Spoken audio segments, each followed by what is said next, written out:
বুঝলি বন্ধু, জীবনে সফল হওয়াটা খুব জরুরি। কারণ সবসময় দেখলাম পরিবারের মানুষ থেকে শুরু করে আত্মীয় স্বজন, ভাই ব্রাদার সবার কাছেই সফল না হইলে কোনো দাম নেই।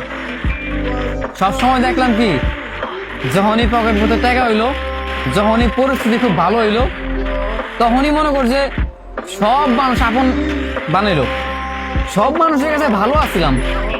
কিন্তু যেই দেখলাম পকেটটা শূন্য, প্রতিষ্ঠিত হইতে পারলাম না, নিজের এখনো সাকসেস দিতে পারলাম না, সব জায়গায় যখন ব্যর্থ দেখলাম, সেই মুহূর্তে দেখলাম যে পরিবারের মানুষ থেকে শুরু করে ভাই ব্রাদার, বন্ধু বান্ধব, সব মানুষই, সবার কাছে আমি পথ।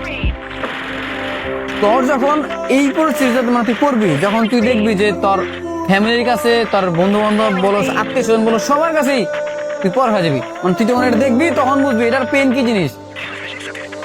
মনে কর ভাই, সফল না হইতে পারলে কোনো জায়গায় দাম নাই। আর পুরুষ মানুষ তো, পুরুষ মানুষের আরো আগে দাম নাই। একটা পুরুষের যদি মনে করেন, একটা পুরুষ যদি সফল না হইতে পারে, কথাটা মনে রাখি যে একটা পুরুষ যদি সফল না হইতে পারে, তার কথা যা কইলাম, এই পুরুষ কোনোদিন কোনো মানুষের ভালোবাসা পাইবো না, কোনো মানুষের কাছে ওই প্রিয় মানুষ হতে পারবো না। কারণ কেন জানো? কারণ পুরুষের টাকা নাই, পুরুষের টাকা হইব, পুরুষের সব হইব। শখের নারীর কথা কস, তাই না? ওই যে নারী ভালোবাসে, শখের নারীর কাছেও অপ্রিয় হইব। কথাটা মিলাই লইস, কথাটা খালি মনে রাখবি। একটা সময় পর দেখবি আজকে তোরা যেই মানুষকে কয় না ভালোবাসি ভালোবাসি, তোর জন্য সবকিছু করতে রাজি, এই কথাটা যে কয় না, একটা সময় পর গিয়ে দেখবি তোর এই মানে এই সেম কথাটা অন্য একটা মানুষকে কইব। কেন জানোস? সময়ের পরিবর্তনে তোর সময় যদি আজকে খারাপটা হয়, বা এখন তোর সময় খারাপ না, তুই দেখ তোর শখের নারী অন্য মানুষও এই কথাটা কইতাস।